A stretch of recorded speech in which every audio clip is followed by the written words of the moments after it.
ایک سورہ فاتحہ 3 دفعہ سورہ توحید پڑھ کر تمام مومنین مومنات مرحومین، تمام علماء، تمام شہداء، اپنے تمام مرحومین کو، میرے مرحومین کو، استاد سعید سبت جعفر، شہید سردار شہید عارف حسینی کی روح کو پڑھ کر بس بسم اللہ الرحمن الرحیم۔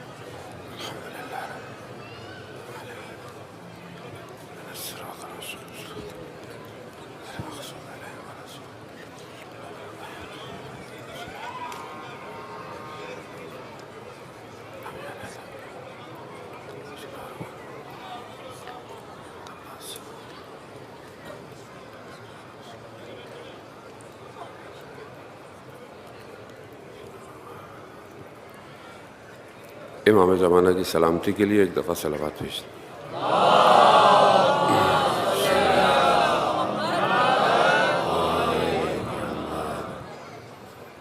لا حول ولا قوة الا باللہ العلی العظیم۔ حسبنا اللہ ونعم الوکیل، نعم المولا ونعم النصیر۔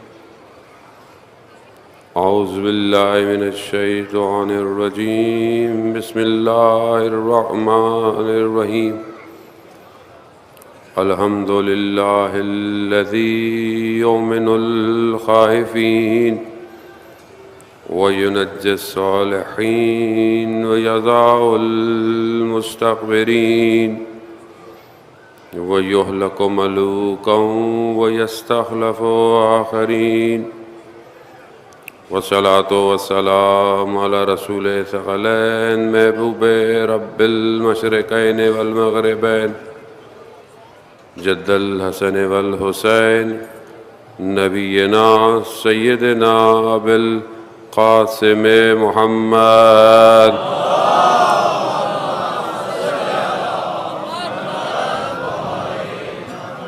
وعلى آلہ الطیبین الطاہرین المعصومین، لا سیما بقیت اللہ فی الارضین، روحی وارواحنا لتراب مقدم الفدا، ولعنۃ اللہ علی اعدائہم اجمعین۔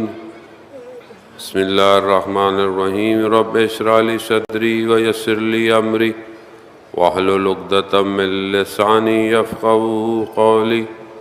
اما بعد فقد قال رسول اللہ صلی اللہ علیہ وآلہ وسلم، افضل الاعمال امتی انتظار الفرج۔ صلوات بھیج دیں محمد والا۔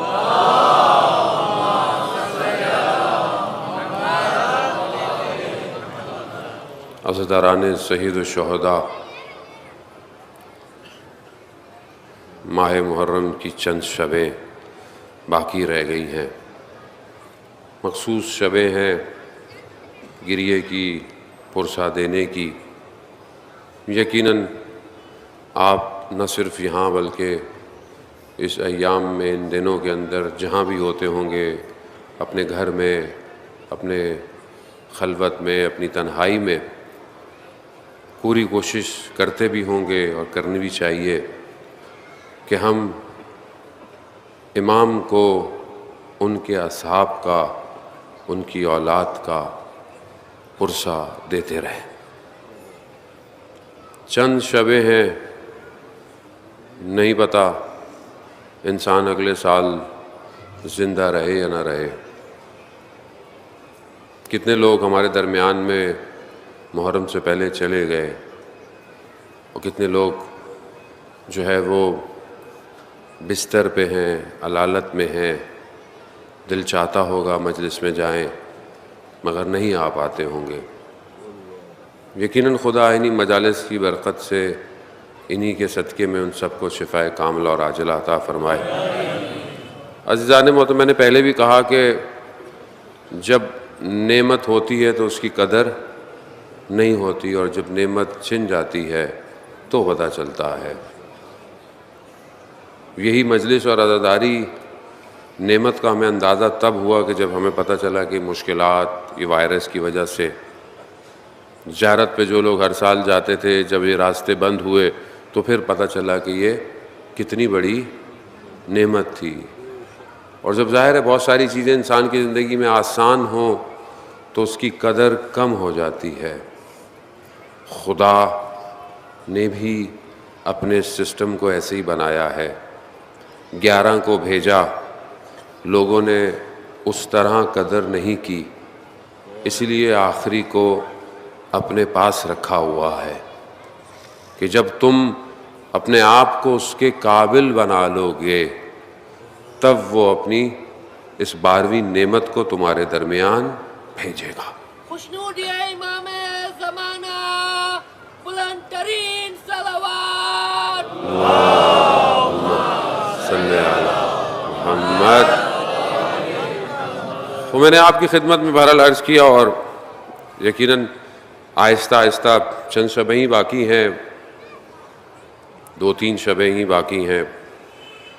آج جو ہے وہ 6واں دن، اور شب جو ہے وہ شب عاشور، تو انسان شاید اتنی گفتگو بھی نہیں کر پاتا۔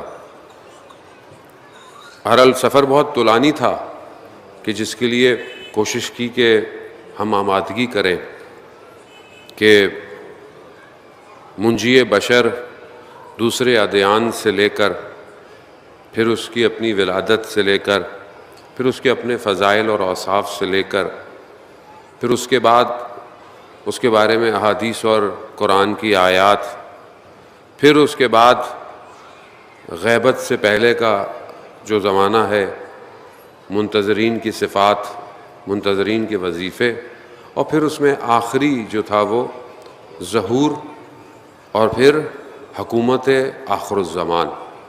تو یہ سفر بڑا طولانی تھا، لیکن ظاہر ہے انسان محدود ہے، انسان گفتگو کرتے کرتے جو ہے وہ اس کو پورا نہیں کر سکتا۔ بہت تھوڑے حصے تک ہم ان چند دنوں میں پہنچ پائے۔ کوشش کروں گا کہ بہرحال جتنا دن رہ گئے ہیں اس سفر کو ہم اور تیزی سے کریں، لیکن ذہن کی آمادگی بہت ضروری ہے کہ جب آپ ذہنی طور پر آمادہ ہو جائیں گے تو پھر تھوڑے سے مطالب اسی حساب سے آپ تک منتقل ہوں گے، کیونکہ گفتگو بہت قیمتی ہے۔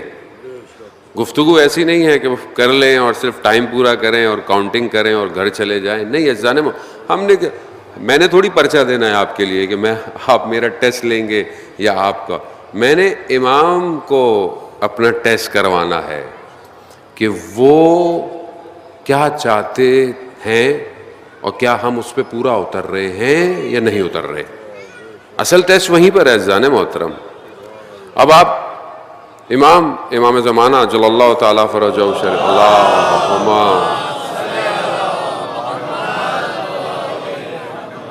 خوب ظاہر ظہور سے پہلے کے حالات اور واقعات آپ سنتے رہتے ہیں احادیث میں، کتابوں میں، روایات میں، کہ دنیا بہت حالات خراب ہوگی، ظلم اور جور بڑھ جائے گا، فتنہ فساد بڑھ جائے گا، اخلاقیات تباہ ہو جائیں گے، یعنی بہت جتنی آپ سوچنا چاہیں، اولاد باپ سے دور ہو جائے گی، والدین کا قدر نہیں کرے گی، لوگوں کے روایات ہیں، لوگوں کے دلوں میں اپنے رشتہ داروں کے لیے محبتیں الفتیں ختم ہو جائیں گی، لوگ مادے میں انسان ڈوبتا چلا جائے گا، اور یہ آپ کے سامنے آج سب کچھ ہم اپنے سامنے دیکھ رہے ہیں۔ انسان کا لباس ایسا ہوگا، مرد کا لباس ایسا ہو جائے گا، خواتین کے لباس ایسے ہو جائیں گے، بے حیائی بریائی عام ہو جائے گی، لوگ گناہ کو گناہ نہیں سمجھیں گے بلکہ نارملائز ہو جائے گا سب کچھ۔ یہ سب جو ہم پڑھتے آ رہے ہیں، دیکھتے آ رہے ہیں، آج ہمارے سامنے یہ سب ہو رہا ہے، آج آپ کے سامنے ہو رہا ہے۔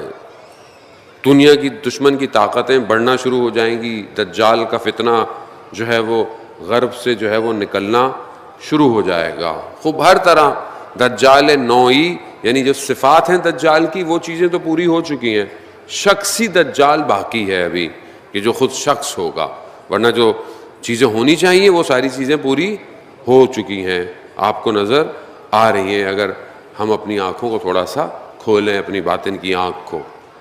اب امام کے اس لشکر کے لیے، امام کی تیاری کے لیے اپنے آپ کو ایک قدم آگے بڑھانا ہے عام آدمی سے۔ اگر ہم ایک قدم آگے بڑھائیں گے تو ہی ہم پھر اس لشکر میں شامل ہو پائیں گے کہ جو امام کا لشکر ہے۔ عام آدمی نہیں چاہیے امام کو، یہ ذہن میں رکھیے گا، نارمل آدمی نہیں چاہیے امام کو۔ امام کی جو کمپنی ہے، امام کی جو آرگنائزیشن ہے، وہ اس ٹائم دنیا کی سب سے بڑی کمپنی ہے۔ وہ ایک ظاہر ہے ایک ہمیں جو ظاہر میں نظر آ رہا ہے، جو حالات ہو رہے ہیں، خوب یہ ظاہر ہے۔ روایات کی روشنی میں یہ ہے کہ آخری زمانے میں موقع دیا جائے گا، کس کو؟ سب کو موقع دیا جائے گا، وہ ہر چیز کو اپنے باہر نکالیں گے، اور یہ آخری زمانہ، یہ جو دیر ہوتی جا رہی ہے، یہ جو عصر غیبت ہے، یہ اصل میں وہ ہے، چھاننی ہے، اگر آپ سادے زبان میں کہیں۔ کیا کر رہی ہے؟ یہ خباثت کو طیب سے دور کر رہی ہے، یعنی اب دیکھا جائے گا کہ جو خباثتیں ہیں وہ بھی باہر آئیں گی، اور جو طیب ہیں، پاک ہیں، وہ بھی جدا ہوتے چلے جائیں گے۔ تو آپ گھبرائیں نہیں کہ مطلب ظاہر میں جو آپ کو نظر آ رہا ہے کہ مطلب فلانی جگہ یہ ہو گیا، فلانی جگہ یہ ہو رہا ہے، یوں دنیا کی طاقتیں ظاہری طور پر یہ کر رہی ہیں، وہ کر رہی ہیں۔ ویسے بھی چھوٹے چھوٹے ویڈیو کلپ سے گھبرانے بھی نہیں چاہیے آپ کو، یہ تو میڈیا کا الگ اسٹریٹجی ہوتی ہے، ایک کلپ سے خوف پیدا کر دیتی ہے۔ یہ آپ کے اندر اتنی طاقت ہونی چاہیے کہ بصیرت کیا ہے۔ اب یہ گھبراہٹ نہیں ہے، یہ جو سب آپ کو نظر آ رہا ہے یہ فرنٹ ہے۔ جیسے مثال کے طور پر آپ تھیٹر دیکھتے ہیں تو تھیٹر میں کیا ہوتا ہے، ایک فرنٹ پہ کچھ ہو رہا ہوتا ہے لیکن ایک پردہ لگا ہوتا ہے، فرنٹ پہ کچھ اور دکھایا جاتا ہے، اصل چیز پس پردہ ہوتی ہے۔ تو اصل جو ہے وہ پس پردہ ہے، اور وہ کون ہے؟ وہ الہی نظام ہے، وہ الہی سسٹم ہے جو یہ موقع دے رہا ہے پردے کے ادھر والوں کو کہ اگر اچھے ہو تو ظاہر کر دو، اور اگر برے ہو تو بھی ظاہر کر دو، کیونکہ جب وہ پردہ ہٹے گا تو وہ بتائے گا کہ اصل کام کیا ہے۔ تو ہم اصل میں گھبرا کس کو جاتے ہیں؟ ادھر دیکھ کے کہ یہ دنیا کی طاقت ہے، یہ دنیا کی یہ چیزیں، یہ سب کیا ہو رہا ہے، کو گھبرانے کی ضرورت نہیں ہے۔ کیوں؟ کیونکہ اللہ کا اپنا نظام ہے، اللہ کا اپنا سسٹم ہے، وہ ہوگا۔ پروردگار قرآن میں کہہ رہا ہے بقیت اللہ خیر لکم ان کنتم مؤمنین، جو اللہ کا باقی، اللہ کی طرف سے جو باقی ہے وہ کیا ہے؟ وہ خیر ہے، وہ فائدہ مند ہے تمہارے لیے۔ وہ کیا باقی ہے؟ یہ آیت جو ہے وہ یہ حضرت شعیب کے اس وقت کے لیے ہے کہ حضرت شعیب، اور اس میں معاملہ لین دین کا تھا، ناپ تول کا تھا، تو پروردگار نے کہا کہ یہ جو بچتا ہے، یہ فائدہ مند ہے تمہارے لیے۔ روایات جو ہیں وہ ائمہ علیہ الصلوۃ والسلام سے جو ہیں وہ یعنی بقیت اللہ کی جب ٹرانسلیشن کرتی ہیں تو وہ ائمہ کو اور خاص طور پر آخری امام کے لیے یہ لقب جو ہے وہ مشخص کیا گیا ہے کہ اللہ کا باقی کون ہے۔ اور یہی وجہ ہے کہ جب امام ظہور فرمائیں گے تو یہی کہیں گے انا بقیت اللہ، میں ہوں اللہ کا باقی۔ راوی آیا امام باقر علیہ السلام کی خدمت میں، اللہم صلی علی محمد، امام سے کہا کہ وہ آپ آخری جو حجت ہوگی ہم ان سے کیا کہیں؟ ہم ان کو امیر المومنین کہیں، السلام علیکہ یا امیر المومنین کہیں، کیا کہیں؟ کہا نہیں، امیر المومنین کا جو لقب ہے یہ مختص ہے حضرت علی ابن ابی طالب علیہ السلام کے لیے، اللہم صلی علی محمد۔ تو کہا پھر ہم کیا کہیں؟ کہا السلام علیکہ یا بقیت اللہ، جو اللہ کا باقی ہے۔ خوب یہ اللہ کا باقی ہے، اللہ کا وعدہ ہے، لیکن اس وعدے کو خدا نے تو پورا کرنا ہے، مشکل ہماری ہے، اصل میں مشکل امت کے جانے میں۔ تو لوگ کہتے ہیں کہ 313 نہیں ہوئے ابھی تک، 313 کب ہوں گے؟ کیا ابھی تک 313 ہی نہیں ہوئے؟ اصل مسئلہ 313 کا نہیں ہے جانے محترم، ابھی تک ہمیں یہی بتایا گیا کہ اصل مسئلہ 313 کا ہے۔ 313 کا مسئلہ نہیں ہے، وہ مشخص ہے، وہ ہر دور کے اندر ہے۔ پہلے کون تھے جو قبروں سے اٹھائے جائیں گے؟ پہلے انبیاء کے دور سے لے کر خود صدر اسلام کے اندر اور باقی جو اصحاب ہیں، 313 مشخص ہیں وہ، جس میں سے کچھ ایک بڑی تعداد خواتین کی بھی ہے، وہ بھی خود انبیاء کے دور سے لے کر صدر اسلام کے دور سے لے کر اور آنے والے وقت میں 39 سے لے کر کچھ اتنی تعداد جو ہے وہ خواتین کی بھی ہے۔ یہ 313 کا مسئلہ نہیں ہے، مسئلہ جو ہے وہ اس وسط کا ہے جو درمیان ہے۔ اس 313 کے نیچے جو لشکر ہوگا اس کی آمادگی ضروری ہے۔ اب اگر ایک کمانڈر تیار ہے تو کمانڈر کو فوج چاہیے نا۔ اب یہ 313 اگر کمانڈر ہیں، اگر دنیا کے الگ الگ خطوں سے امام کی خدمت میں آئیں گے، وہ امام ایسی جب امام ظہور فرمائیں گے مکہ سے لگیں گے، امام جو ہے وہ بلائیں گے پانچویں امام امام باقر علیہ الصلوۃ والسلام سے روایت، اللہم صلی علی محمد، امام سے روایت ہے کہ جب ہمارے آخری ظہور فرمائیں گے تو جو ان کے اصحاب ہوں گے وہ کہیں پہ بھی ہوں گے، وہ قدم بڑھائیں گے، ان کا اگلا قدم مدینہ میں ہوگا، یعنی اس طرح اتنا تیزی سے وہ ہوں گے جو بادلوں میں سفر کرتے ہوئے پہنچیں گے، وہ ہوں گے جو اشارہ کریں گے درخت اپنی جگہ سے ہٹ جائے گا، یعنی وہ اتنی پاور میں ہوں گے، اور ہیں بھی صحیح، ایسا نہیں ہے کہ نہیں ہے، یقیناً ہوں گے، ہیں، ہم نے نمونے دیکھے اپنی زندگی میں، ایسے ہستیوں کو دیکھا کہ جو آپ 313 کہہ سکتے ہیں کہ ہاں یہ 313 ہیں۔ اب ہم اپنی گھبراہٹ کے لیے نام نہیں لیتے، ورنہ ان کو کوئی مسئلہ نہیں ہے، مسئلہ ادھر کا ہے، وہ جو لیئرز ہیں، آیت اللہ شمس الدین اپنی جو ہے وہ کتاب ولی الزمان کے اندر بیان کرتے ہیں کہ ان کے بعد 2-3 لیئر ہیں، 2-3 لشکر ہیں، 15,000 10,000 5,000 اس طرح لیئر ہیں، ان کا آمادہ ہونا، ان کا ریڈی ہونا ضروری ہے، کیونکہ وہ ہوں گے جو ٹیک اوور کریں گے ہر چیز کو، اور ہر ڈپارٹمنٹ میں کریں گے۔ اکنامکس کے ڈپارٹمنٹ میں آپ کو لوگ چاہیے، آپ کو ایجوکیشن ڈپارٹمنٹ میں لوگ چاہیے، آپ کو سٹی مینجمنٹ کے لیے لوگ چاہیے، شہر کو بنائیں کیسے، آپ کو جو ہے وہ ایئر پولوشن کو کنٹرول کرنا ہے، آپ کو ظاہری طور پر مثلا آپ کو چھوٹا سا علاقہ ایریا جو بھی ہے، ابھی ماہ محرم میں یہاں پہ کتنا رش ہوتا ہے آپ دیکھ رہے ہیں، ظاہر ہے اگر اس کو اسکاؤٹس ہو گیا یا پولیس یا رینجر یا ٹریفک پولیس اس کو کنٹرول نہ کرے تو کیا حال ہوگا روڈ کے اوپر۔ تو چند دنوں کے لیے چھوٹے سے ایک سیٹ اپ کے لیے آپ کو باقاعدہ سسٹم چاہیے، تو ظاہر ہے آپ کو اتنے بڑے سسٹم کو بھی تو مینٹین کرنے کے لیے لوگ چاہیے نا، مینجمنٹ چاہیے، کوالٹیز چاہیے اپنے اندر ساری۔ اب ظاہر ہے جب امام آئیں گے تو دنیا ویسے ہی کہیں اور پہنچی ہوئی ہوگی۔ روایت کہتی ہیں کہ جب امام آئیں گے اور اپنا ہاتھ دست رحمت رکھیں گے، عقلیں رشد کریں گی، انسان جتنی بھی ترقی کر جائے، جو بھی کر بھی رہا ہے، جتنی یہ مارس تک پہنچنے کی باتیں کرتا ہے انسان، مارس میں جو ہے وہ اسپیس ایکس کہہ رہا ہے کہ ہم بھیج رہے ہیں، لوگوں کو بھیج رہے ہیں، خوب یہ اتنی ترقی اور آگے بھی جتنی ترقی انسان کرتا رہے گا، یہ روایات کی روشنی میں صرف الفاظ میں سے 2 لفظ ہیں خالی۔ جب امام تشریف لائیں گے تو انسان 25 حروف اور 25 لیول ہیں، وہ انسان اتنی ترقی کرے گا، اور امام جب ہاتھ رکھیں گے تو عقلیں جو ہے وہ منسجم یعنی متمرکز ہونا شروع ہو جائیں گی۔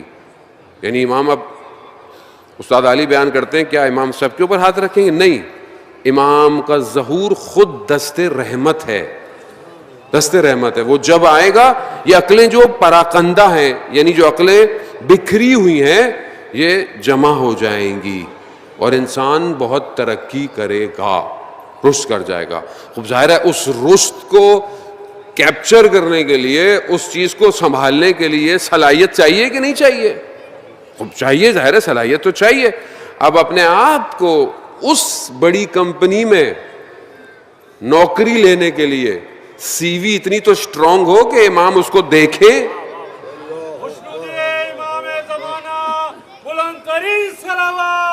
اللہم صلی علی محمد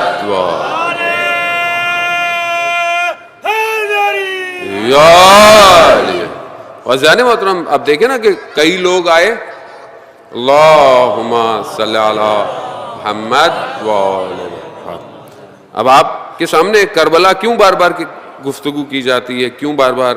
کیونکہ یہاں پر بھی کئی لوگ چاہتے تھے، کئی لوگوں کو خط لکھے گئے، کئی لوگوں کو دعوت بھی دی گئی، کئی لوگ امام سے ملاقات کرنے بھی آئے، ملے بھی صحیح، لیکن کیا سب کو امام نے اپنے پاس رکھا؟ نہیں رکھا۔ کیوں؟ صلاحیت چاہیے تھی۔ امام نے کوانٹٹی کو نہیں دیکھا، امام نے کوالٹی کو دیکھا۔ خوب کوالٹی بڑھائیں، خوب یہاں 72 ہی بھاری ہو گئے کائنات کے لیے، یہاں ضرورت نہیں تھی۔ حق کو ہجوم کی ضرورت نہیں ہوتی، حق ایک بھی ہونا تو حق ہوتا ہے۔ یار تو یہ گھبرانے کی ضرورت نہیں. کبھی بھی مطلب کہیں آپ دیکھو اتنے سارے لوگ کھڑے ہیں، وہ کھڑے رہے، اتنے سارا مجمع ہوتا رہے، اسے کیا فرق پڑتا ہے. ہم تو اس روایت کو مانتے ہیں جسے حضرت عمار نے بیان کیا. کیا کہا؟ یا رسول اللہ میں آپ کے بعد فتنے دیکھ رہا ہوں. بابا سیرت تھے نا حضرت عمار، بابا سیرت شخص، اصحابیوں میں سے بڑا رتبہ ہے. اینا عمار، عمار کہاں ہے؟ یہ کیوں ہے روایت میں اینا عمار، عمار کہاں ہے؟ یعنی باقاعدہ تاریخ میں عمار کو فوکس کرو، عمار کہاں ہے. کہاں کا مطلب کہاں ہے؟ یعنی رسول کے جانے کے بعد عمار کس طرف تھا. حقانیت کو اظہار کے لیے رسول نے حضرت عمار کے ذریعے سے دنیا کو سمجھایا. ہو سکتا ہے کہیں تمہارا بغض نظر آئے مگر عمار کو تو دیکھنا، عمار کہاں ہے. یہ حضرت عمار نے کہا کہ یا رسول اللہ میں فتنہ دیکھ رہا ہوں، میں مشکلات دیکھ رہا ہوں، آپ کے بعد کہاں جاؤں، کس طرف جاؤں. تو دیکھا ایسے میں حضرت علی تشریف لا رہے تھے. رسول خدا نے فرمایا عمار پوری دنیا کے لوگ ایک وادی میں اور علی ایک وادی میں ہو، حق علی کے پاس ہے.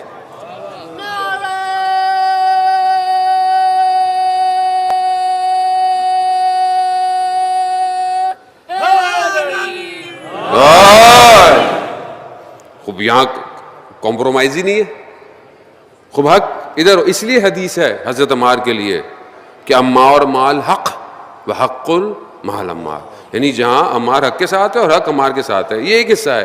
لیکن یہ حدیث ہم حضرت علی کے ساتھ بھی سنتے ہیں کہ علی مال حق و حق المال علی. لیکن حدیث آگے بھی ہے کہ جہاں جہاں علی جائے گا حق وہاں وہاں مڑ جائے گا. یعنی خود اپنی ذات میں صراط ہے. اہدنا الصراط الپروردگار مجھے ہدایت کے راستے پر، ہم کہتے ہیں قائم رکھ، کیونکہ ہم ہدایت کے راستے پر ہیں. وصراط علی حق، علی کا راستہ حق کا راستہ ہے. خوب اب یہ جو سسٹم ہے، یہاں پر پرسنالٹی نہیں ہے، ذات مولا کائنات اپنی جگہ، لیکن کیونکہ رسول خدا سسٹم دے رہے ہیں اسی لیے اب امام کے لیے بھی صلاحیت پیدا کرنی ہے. امام حسین علیہ السلام نے بھی صلاحیتوں کو دیکھا، چیک کیا امام نے. اگر ذہن ذرا سی بھی لچ گئی تو امام نے کہا مجھے نہیں چاہیے. کہنے والے نے کہا یہ لے لے مولا، وہ لے لے، یہ سب دینے کو تیار ہوں. بقول آج کی زبان میں کہ ڈونیشن نہیں چاہیے، خود کم کرو آگے. کچھ لوگ کہتے ہیں ڈونیشن دے دیں گے چلیں، نہیں، وہ بھی اچھی بات ہے لیکن خود کام کرو. امام نے کہا نہیں مجھے تم چاہیے. امام کو پیسوں کی ضرورت تھی، امام کو گھوڑوں کی ضرورت تھی، امام کو تلوار، امام کے لیے ملائکہ اترے ہوئے تھے، مگر نہیں. امام چاہتے تھے ایسے ہیرے جمع کروں کہ جنہیں تاریخ مکان اور زمان مدھم نہ کر سکے، جن کی روشنیاں اتنی مضبوط ہوں کہ وہ سارے ظلمت کے پہاڑوں کو توڑتی ہوئی نکل جائیں. ایسے ہیروں کو امام جمع ہو. امام کو بھی آخری یہی ہیرے چاہیے. اب آپ اپنی سی وی کو انہینس کریں، آپ اپنے آپ کو بڑھائیں.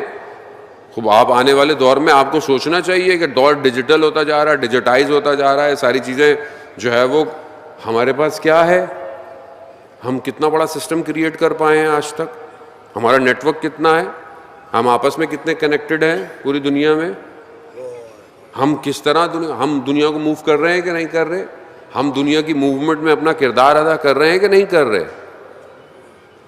یہ بہت امپورٹنٹ ہے عزیزان محترم. یہ مجلس ہے اس لیے کہ 61 ہجری میں ایک امام کو کچھ لوگوں نے بلایا، امام نے بہرحال اپنا بلایا، امام اپنی جنگ امام جیتے ہیں، لیکن اب جو آئے گا وہ اس سے بڑا معرکہ ہونے والا ہے. یہ جو معرکہ کل میں نے آپ کی خدمت میں بنایا کہ دو سسٹم کا کولیجن ہے ایکچولی.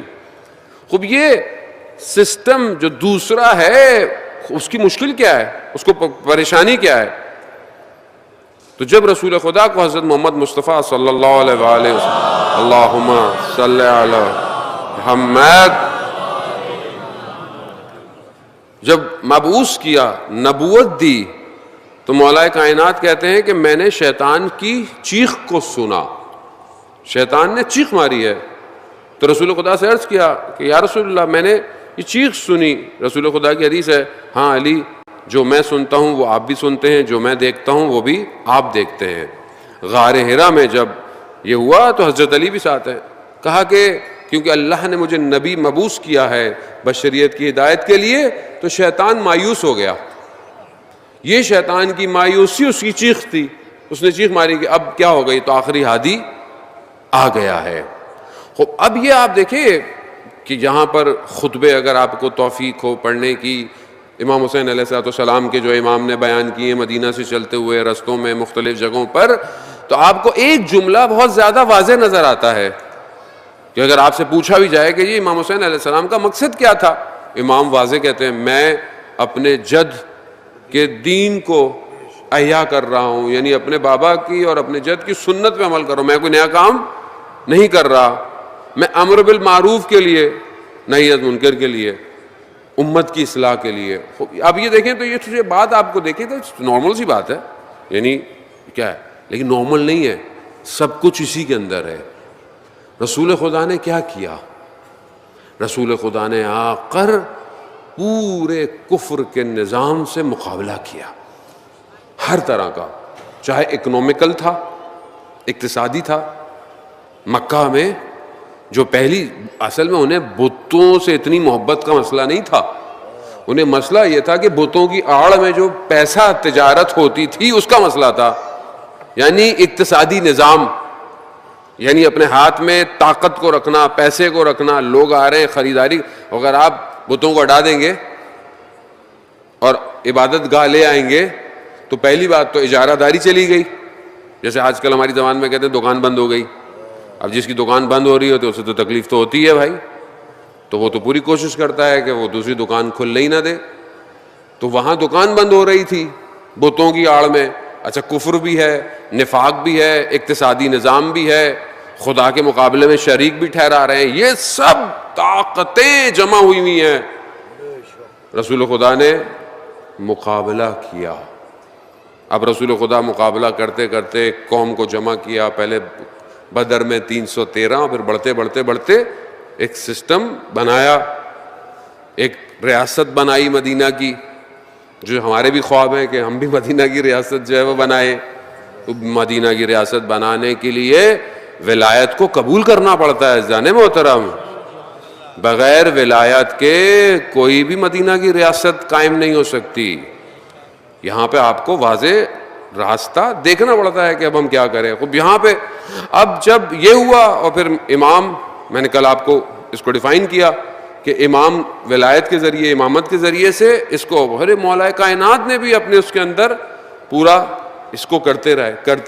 اور اس طرح امام حسن, اور پھر جب سید الشہداء کے پاس باری آئی تو سامنے والا سسٹم اپنی پوری طاقت کے ساتھ شکلوں کو بدل کر, ظاہر کو بدل کر پہنچا ہوتا. وہاں امام نے بھی اپنے پوری طاقت کے ساتھ سسٹم کا مقابلہ کیا. ابھی جس دور کے اندر ہم زندہ ہیں, یہ دور تاریخ کا سب سے سخت دور ہے.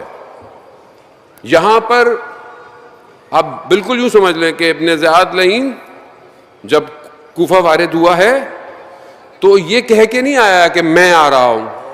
کیا کہہ کے آیا, کیا بن کے آیا؟ بنی ہاشم کے لبادے میں, یعنی آیا, چند لوگوں کے ساتھ اندر آیا. یعنی یہ بتایا جا رہا ہے کہ کوئی تمہیں اگر توڑے گا, مارے گا, تو تمہارے لبادے میں ہی تمہارے اندر داخل ہوگا. خوب یہی ہوا. حضرت مسلم بن عقیل کو تنہا کیسے کر دیا گیا؟ سسٹم ہے, وہ سسٹمیٹک کام کر رہا ہے دشمن, وہی کر رہا ہے. سورہ مجادلہ, وقت نہیں ہے کہ میں بہرحال اس کی طرف اشارہ کروں یا بہت زیادہ جاؤں, ہمارا اشارہ تیزی سے کرتا ہوا گزر جاؤں گا. زان محترم, بہت معذرت بھی چاہتا ہوں, ہو سکتا ہے کہ آپ کے اذہان کے اندر مجلس کے لیے شاید آپ کچھ اور کانسیپٹ لے کے آتے ہوں یا آ رہے ہوں یا مسلسل آ رہے ہوں. بہرحال ماشاء اللہ پورے کراچی میں, پاکستان میں, دنیا مجلسیں ہو رہی ہیں, ہر طرح کی چیز آپ کو ملتی ہے, جہاں سے آپ کو جیسا اچھا لگے آپ سنتے رہیں. لیکن بہرحال ہر شخص کی اپنی ایک ڈیوٹی ہے, اس نے نبھانی ہے. ہماری بھی ایک ڈیوٹی ہم نبھا رہے ہیں. اذہان کو کھولنا ضروری ہے زان محترم. یعنی یہ مجلس صرف اس لیے نہیں ہے کہ مطلب میں پڑھ رہا ہوں مجلس یا کوئی بھی مجلس پڑھے. مجلس صرف برائے مجلس نہیں ہے. مجلس اس لیے ہے کہ ہم اپنے اصلی وارث کو بلائیں, اور ہمارا اصلی وارث غیبت کے پردے میں ہے, اور جب تک نہیں آئے گا چیخ چیخ کے, گریا کر کر کے, رو رو کے بلائیں ان مجلسوں میں, مولا ہم آپ کے جد کے اوپر رو رہے ہیں, ہم آپ کے جد کے لیے جمع ہیں, ہم اس غم کو, اس ظلم کے مقابلے میں, ساری چیزیں میں تو ہم تیار ہیں. خوب یہ بہت ضروری ہے. سورہ مجادلہ میں جو ہے وہ قرآن کی آیات اشارہ کرتی ہیں. کیا اشارہ کرتی ہیں؟ کہ نجوا جو کان میں کیا جاتا ہے جسے سرگوشی کہتے ہیں, یعنی کان میں کوئی بات کرے خوب نجوا کر رہا ہے. دو نجوے ہیں قرآن کی آیات کی روشنی میں. ایک نجوا ولی خدا کا ہے, ایک نجوا شیطان کا ہے. دو نجوا ہے. میں بس اشارہ کرتا ہوں, آپ خود انشاءاللہ اس طرح پہنچ جائیں گے کہ جب ہر کوئی آتا تھا رسول کی خدمت میں, سوال پوچھتا تھا, تو قرآن کی آیت نازل ہوئی. کیا آئی؟ صدقہ دے کے رسول سے سوال کرو, ہے نا, صدقہ دے کے رسول سے سوال, ورنہ ہر کوئی سوال کرتا ہے. جیسے آپ تھوڑی دیر مولانا کو بٹھا دیں, ہر بندہ سوال کرتا ہے, کرنا بھی چاہیے, لیکن نہیں بھی کرنا ہوگا پھر بھی کرے گا. اور ہو سکتا ہے بہت سی چیزیں آپ کو اویلیبل ہیں, لیکن پھر بھی چلو مولانا بیٹھے کچھ نہ کچھ پوچھ ہی لیجیے. رسول خدا کی خدمت ہر آدمی سوال کرتا ہے, ہر آدمی سوال کیے جا رہے کی ہے.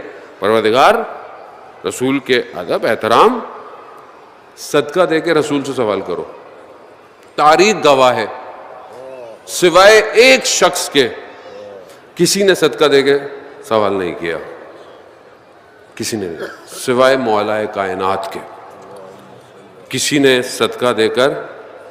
اب جب مولا نے صدقہ دیا تو پھر رسول خدا نے نجوا کیا مولا کائنات کے ساتھ.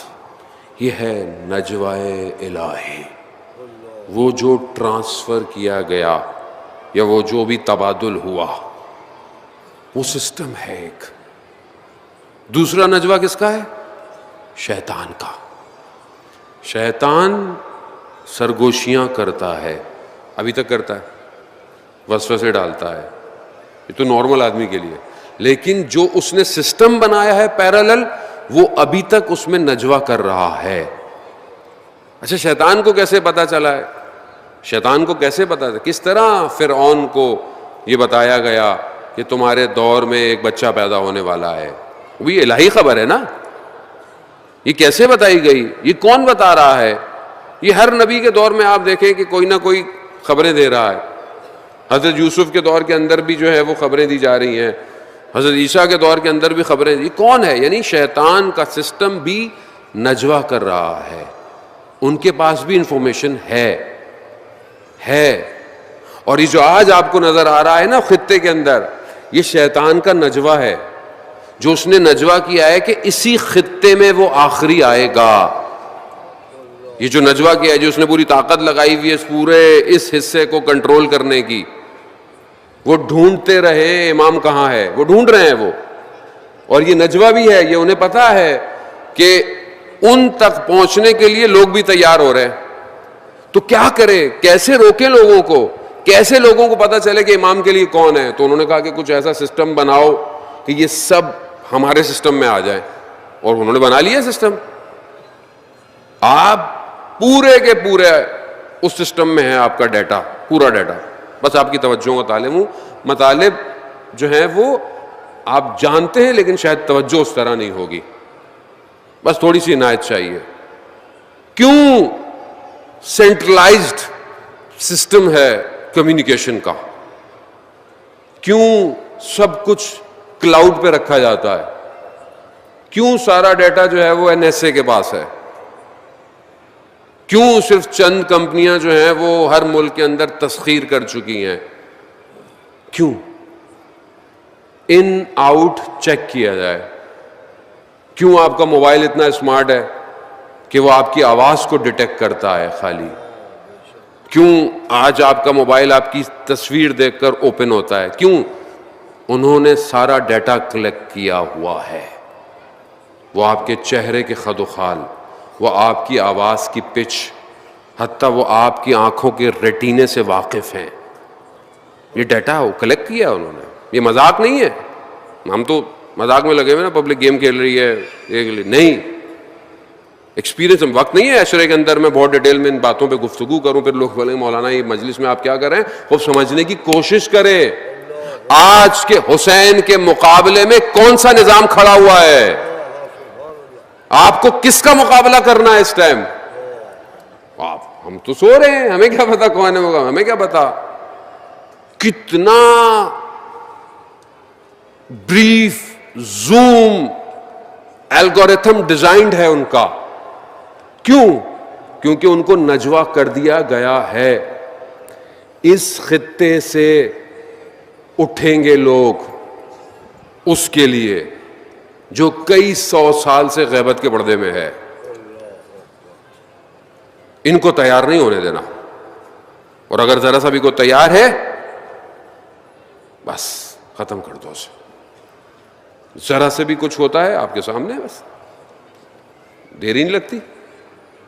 یا غائب ہو جائے گا یا مر جائے گا یا حادثہ ہو جائے گا. اب تو ویسے بھی حادثہ ہوتا ہے, اب مارا بھی نہیں جاتا, اب حادثہ ہوتا ہے. حادثہ ہوا, دنیا میں سمجھ رہی حادثہ ہی ہوا تھا بس. بہت دقیق نظام ہے جانے, بہت مقابلہ بہت سخت ہے, آسان نہیں ہے. آگ سے مقابلہ ہے. کہنا بہت آسان ہے, یا لیتنی کنت معکم, کاش آپ کے ساتھ ہوتے کامیاب ہو جاتے. آسان نہیں ہے یہ. امام حسین علیہ السلام کو جگر کا خون چاہیے, جگر کا. دے سکتے صبح شام لبیک یا حسین, لبیک یا حسین, لبیک یا حسین, لبیک یا حسین. خوشنودی امام زمانہ بلند ترین صلوات. اللہ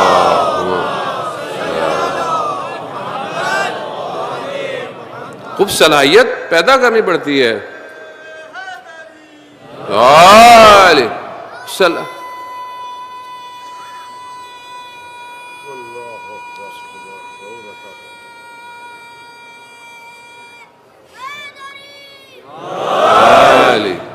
صلاحیت پیدا کرنی پڑتی ہے. خوب صلاحیت پیدا کرنے کے لیے معرفت ضروری ہے. خو امام کی معرفت ہی چاہیے ہمیں. ہم اسی کے لیے ہی یہاں جمع ہوتے ہیں اور جمع ہوتے رہیں گے. ہمیں اللہ نے یہ کوالٹی دی ہوئی ہے, ہمیں دعا ہے سیدہ کی. یہ ہمارے اندر دشمن ہمیں ختم نہیں کر سکتا, یہ یاد رکھیے گا. ہمارا جو عزاداری اور عزاداری کی طرف بڑھتا ہوا قدم شہادت ہے, یہ ختم کرنے سے ختم نہیں ہوتا. اس کی کوالٹی یہی ہے. یہ جتنا ختم کیا جاتا ہے یہ اتنا سرخ ہو جاتا ہے اور یہ اتنی ہی اس کی پرواز بڑھتی چلی جاتی ہے. بس یہ ہے کہ ہم اپنے آپ کو اس وادی میں داخل کر لیں جو کہ امام کی وادی ہے. علماء نے اپنے آپ کو اس وادی میں داخل کیا, اپنے آپ کو اس قابل کیا انہوں نے. واقعاً شخص نجف میں ہے, ایک کسی سے وظیفہ لیتا ہے, اسے کہتا ہے کہ کوئی شخص یہاں آیا ہوا ہے دوسری جگہ سے, بہت پہنچا ہوا شخص ہے. وہ شخص بھی اس کے پاس گیا, عالم دین ہے خود, بہت زیادہ اس پہ اتنا اعتقاد نہیں ہے لیکن اتنا وہ دعوے کر رہا ہے کہ مجھے سب پتہ ہے. تو اچھا اگر تمہیں اتنا پتہ ہے تو مجھے یہ بتاؤ کہ میں اپنے وقت کے امام سے ملنا چاہتا ہوں, تو مجھے کوئی وظیفہ بتاؤ. اس نے کہا ٹھیک ہے, ایک وظیفہ دے دیا.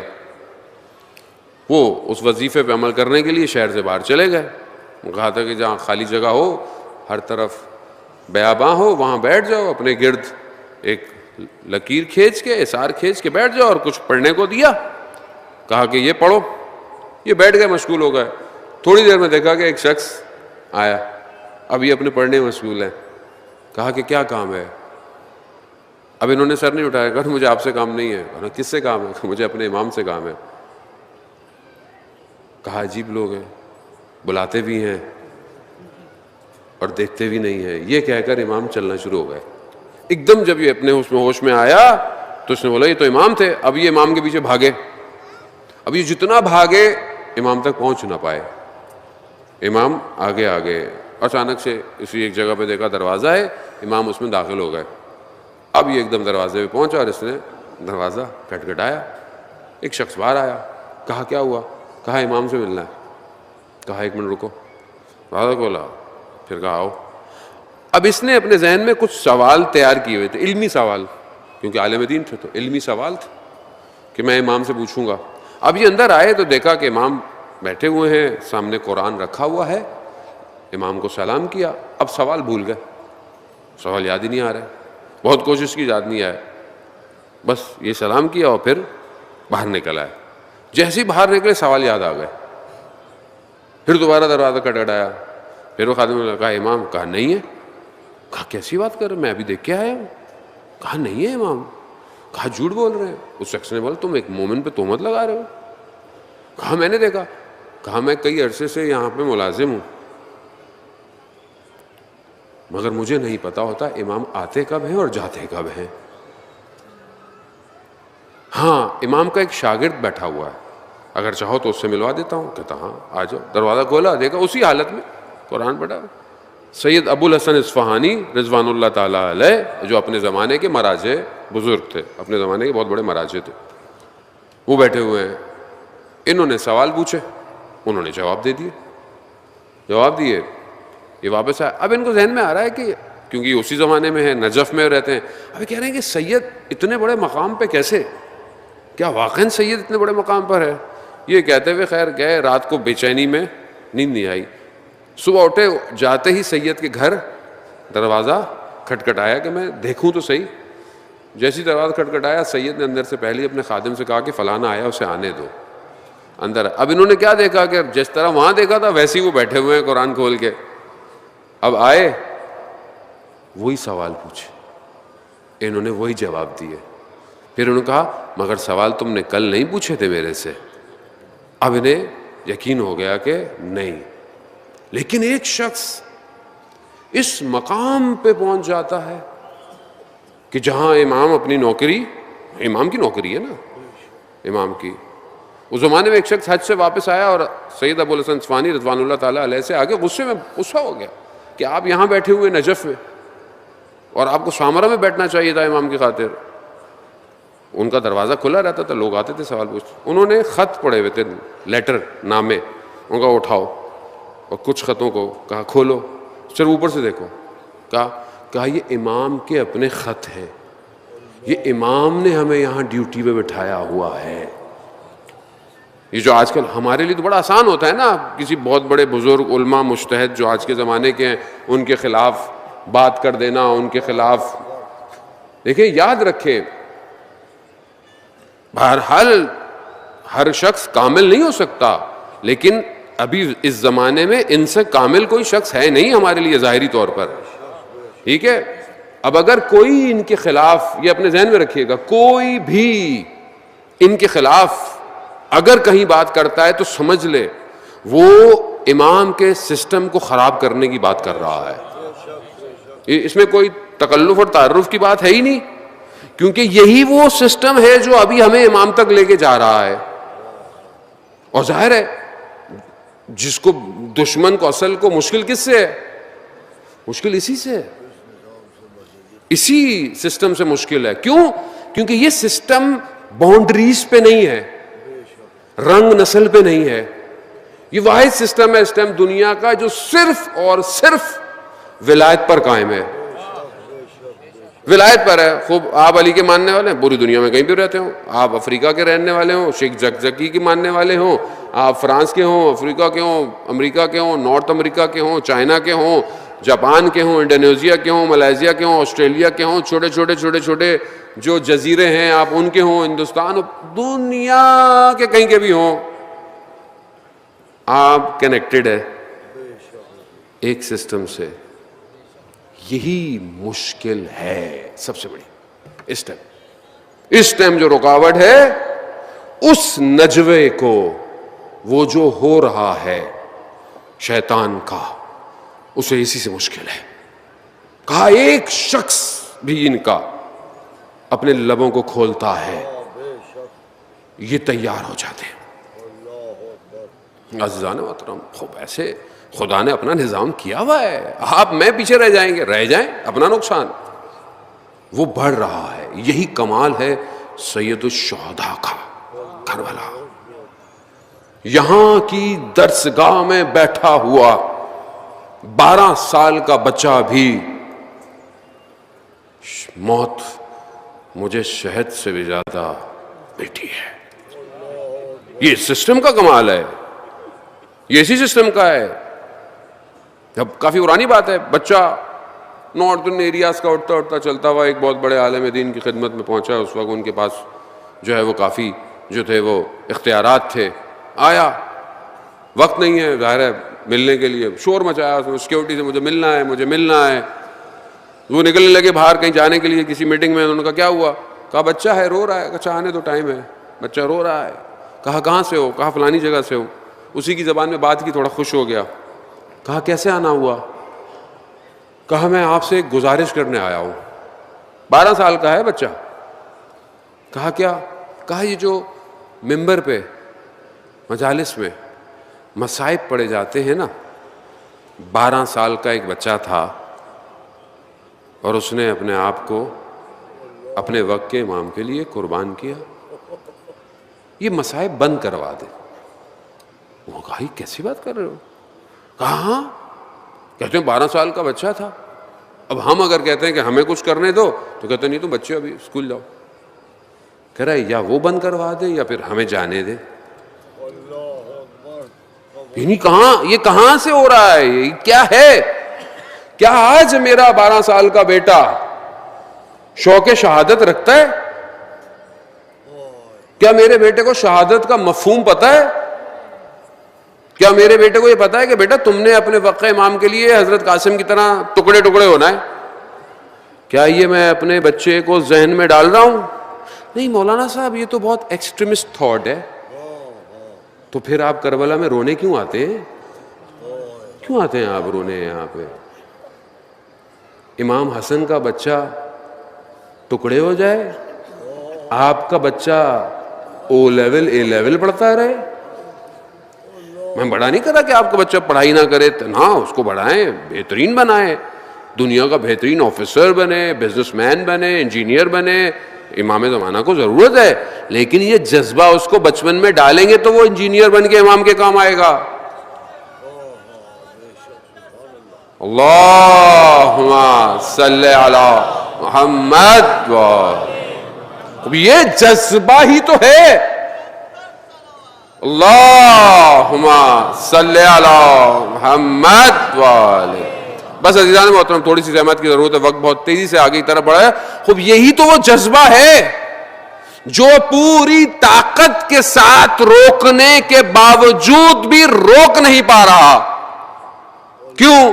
کہا کہ ان کی درسگاہیں ایسی ہیں, یہ کبھی علی اکبر کی سیرت پہ چلتے ہیں, کبھی حضرت قاسم کی سیرت پہ چلتے ہیں, کبھی حضرت عباس کی سیرت پہ چلتے ہیں.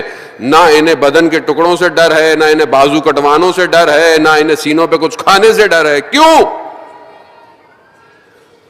کہا کیونکہ یہ سید الشہداء کے اس راستے پر اپنے وجودوں کو قربان کرنے کے لیے تیار ہے. شب عاشور, بس آپ نے زحمت تمام کیا. آزاداران محترم, بڑے سخت جو تھے وہ آپ نے تحمل کے ساتھ سنا. تفکر اور فکر اور توسل کی ضرورت ہے. ہم اس سے زیادہ کچھ نہیں کر سکتے. متصل کرنا ہے ہمیں اپنے آپ کو امام سے. بس آپ متصل ہو جائیں, خود امام آپ کو لے جائیں گے جہاں لے کے جانا ہے. شب عاشور امام سب کو بتا رہے ہیں کہ صبح ایسا ہوگا, صبح تمہارے ساتھ ایسا ہوگا, صبح یہ ہوگا, صبح یہ ہوگا. ایک بچہ پیچھے خیمے میں بیٹھا ہوا, جب اس نے سب سنا تو کھڑا ہوا. کہا چچا کیا ہماری باری آئے گی؟ ہماری باری آئے گی؟ امام حسین نے کہا بیٹا آپ کے بھائی علی اصغر بھی شہید ہوں گے. بنی ہاشم تھا نا, غیرت تو تھی. کہا چچا کیا دشمن خیموں تک آ جائیں گے؟ اللہ اللہ اکبر اللہ اکبر اللہ.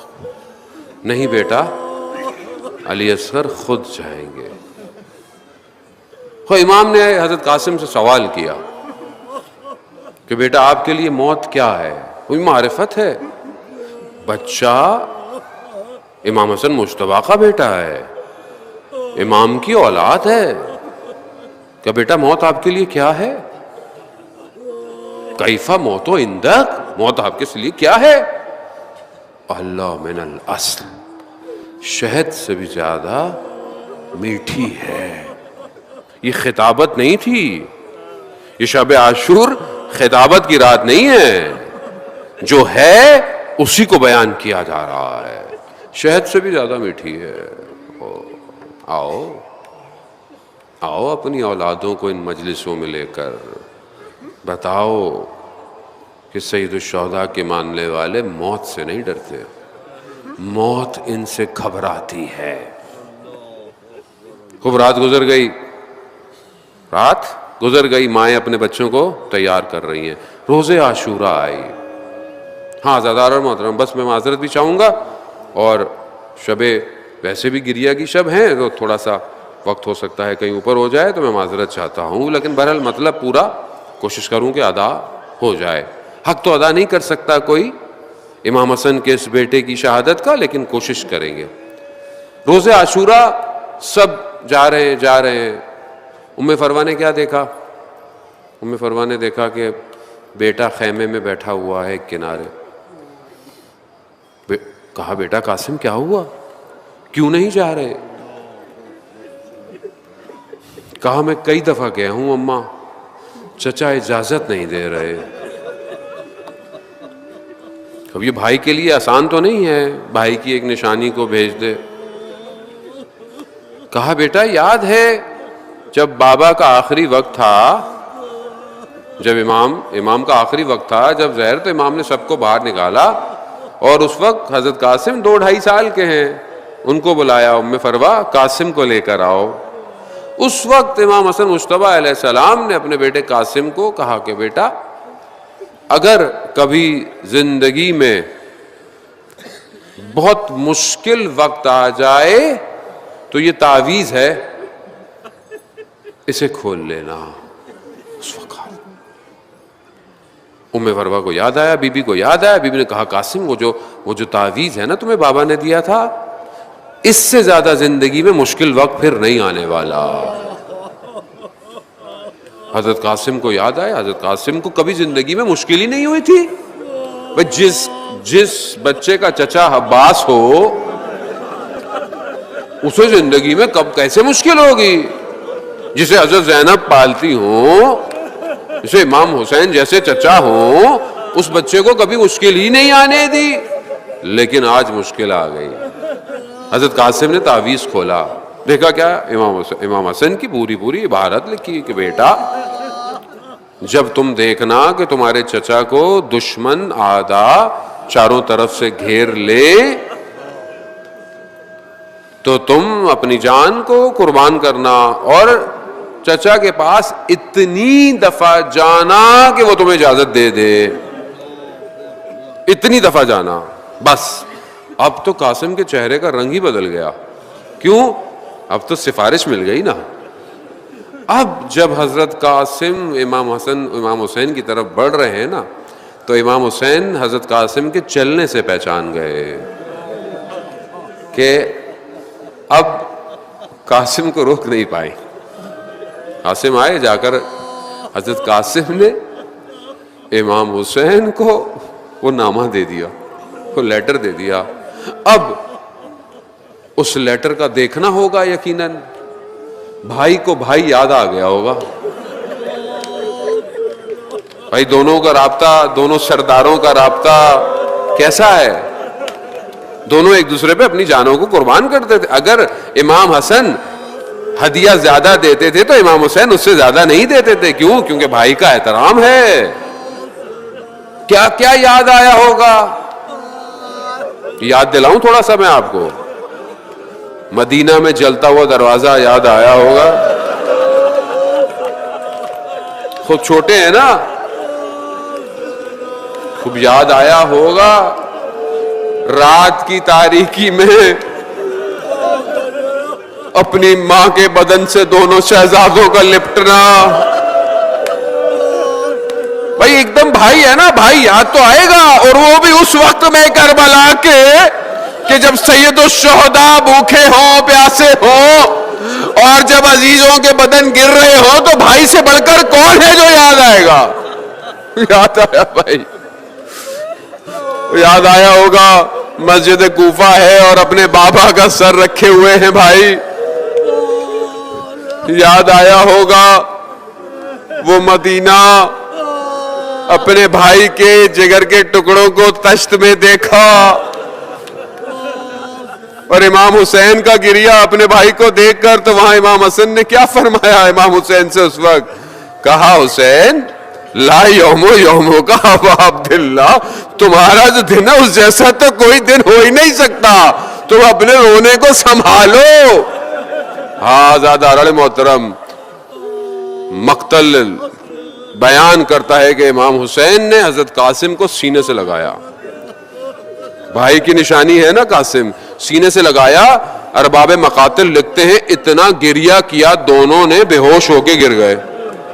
اتنا آسان نہیں ہے, آسان ہے بھائی کی نشانی کو بھیجنا نہیں, آسان نہیں, لیکن سوار کیا قاسم کو. خدا آپ کو اس کا اجر دے عزیزان محترم. ہم ظاہر ہے اس چیزوں کو ترسیم نہیں کر سکتے.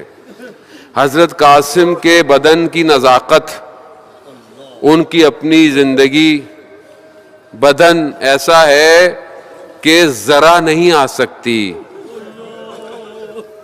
خوب چراغ ہے نا, جیسے بنی ہاشم کا ایک کوئی چراغ جا رہا ہے, راوی ایسے بیان کیا ہے, سر پہ خول والی ٹوپی نہیں آ سکتی جو زرہ پہنائی جاتی ہے, امامہ باندھا چلا. ظاہر امام حسن کا بیٹا ہے, جنگ تو کرنا اسے بھی آتی, لڑی, دشمن سے لڑتے رہے, لیکن دشمن بھی خبیث تھا, پیچھے سے وار کیا, پیچھے سے وار کیا, ایسا وار کیا کہ پیچھے سے تلوار نے سر میں شکاف ڈال دیا. اب سر پہ تو کچھ ہے ہی نہیں, شکاف کا لگنا تھا. قاسم اپنی سواری پہ توازن کو برداشت نہیں کر پائے. قاسم جو ہے وہ گرے ہیں چہرے کے بل. اب جیسے ہی گرے اپنے چچا کو پکارا, اپنے چچا کو. امام حسین کہتے ہیں اتنی تیزی سے قاسم کی طرف آئے مگر قیامت ہو گئی, پہنچتے وقت قیامت ہو گئی. وہ جس نے شکاف ڈالا تھا اس نے سوچا کہ میں ان کی گردن کو جدا کروں, امام حسین پہنچ گئے. امام حسین نے پہنچتے ہی اس لعین کے بازو کو قلم کیا. اب اس کا جیسے ہی بازو قلم ہوا اس نے شور مچایا, میری مدد کرو, میری مدد. اس مدد کے اثناء میں گھوڑے ادھر سے ادھر ہوئے. وہ حسن کا نازک لال گھوڑوں کی ٹاپوں نے دائیں پسلیوں کو بائیں کر دیا. ہاں زیادہ محترم, جب یہ دھواں ہٹا, جب اس بدن تک پہنچے, امام حسین کیا فرماتے ہیں؟ امام حسین فرماتے ہیں میرے بھتیجے میرے لیے کتنا سخت ہے کہ آپ مجھے پکارے اور میں نہ آ پاؤں. ہاں زیادہ محترم, مقتل میں لکھا ہے کہ نہ جانے کس طرح حضرت قاسم کو اٹھا کر اپنے سینے سے لگایا اور ٹانگے اور نشان زمین پر لکھتے لکھتے کس طرح قاسم کا بدن خیموں تک پہنچا.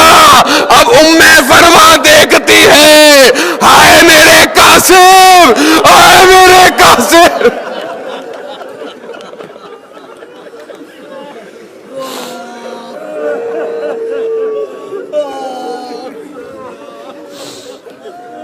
اللہ لعنت اللہ علی القوم الظالمین وسیعلم الذین ظلموا ای منقلب ینقلبون.